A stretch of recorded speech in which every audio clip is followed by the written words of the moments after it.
La parole est à Monsieur Jean-Noël Carpentier.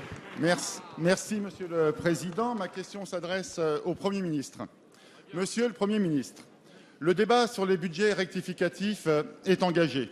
Ces textes mettent en œuvre le plan d'économie que vous avez annoncé en avril dernier. Vous le savez, ce plan fait débat dans notre majorité. Et des députés du Parti socialiste, que la presse qualifie de frondeurs, s'interrogent. Quant à moi, progressiste, je m'inquiète. La gauche au pouvoir ne serait-elle pas devenue qu'un gestionnaire des déficits publics? On demande beaucoup d'efforts à nos concitoyens et le sentiment d'injustice dans notre peuple est grand. Pourtant, des solutions trop peu utilisées peuvent améliorer la situation. Renforcer la lutte contre l'évasion fiscale, augmenter les contributions de la finance, préserver le pouvoir d'achat des ménages, c'est avec des mesures positives et non restrictives que nous retrouverons la confiance.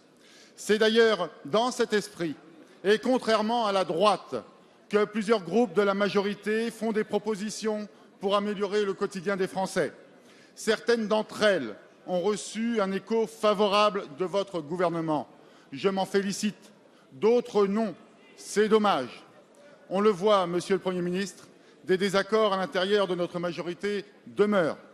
Pour autant, son rassemblement, dans sa diversité, est essentiel. Il conditionne la réussite d'une politique plus juste pour laquelle les Français se sont exprimés en 2012. Alors, Monsieur le Premier ministre, au-delà des discussions budgétaires d'aujourd'hui, je souhaite savoir comment vous envisagez répondre aux inquiétudes de la majorité et répondre par là aussi aux attentes des Français. Je vous remercie. Merci. La parole est à Monsieur le Premier ministre, Manuel Valls. Monsieur le Président, Mesdames et Messieurs les députés, Monsieur le député, il faut agir et tenir. Agir parce que notre pays a besoin de réformes. Et c'est tout le sens des chantiers, des dossiers que nous avons engagés pour la transition énergétique, pour nos territoires. Le Sénat vient de s'emparer du texte de loi sur la carte des régions, sur la santé. Nous l'évoquions la semaine dernière ici même. Pour l'État, État central, État territorial, le nouveau secrétaire d'État Thierry Mandon y travaille. Nous avons besoin, et les Français nous le demandent, d'agir pour réformer et pour faire en sorte que notre pays soit plus fort pour affronter les défis de la compétitivité.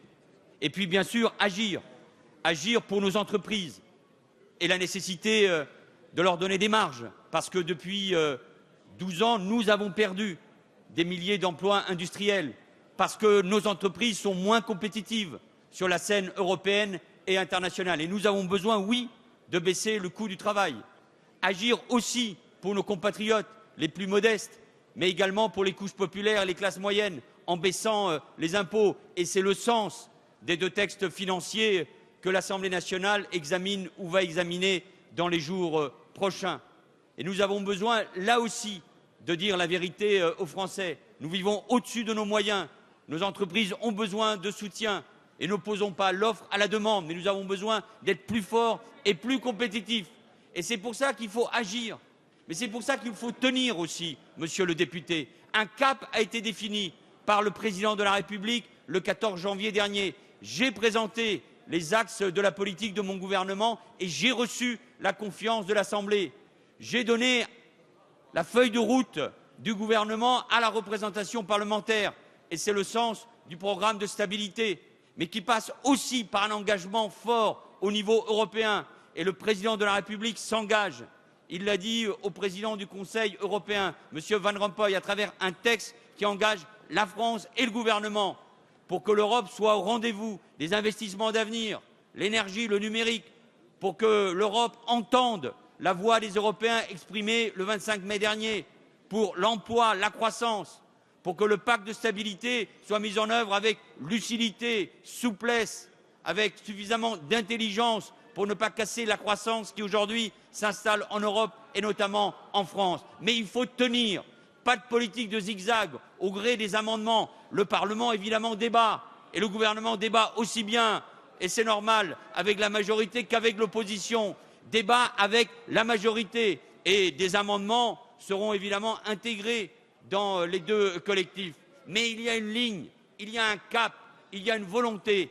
Et agir et tenir vont de pair avec la cohérence de la politique économique, avec la confiance de la majorité et avec la loyauté de tous les parlementaires qui sont dans la majorité. C'est comme ça que j'entends l'action du gouvernement et de la majorité.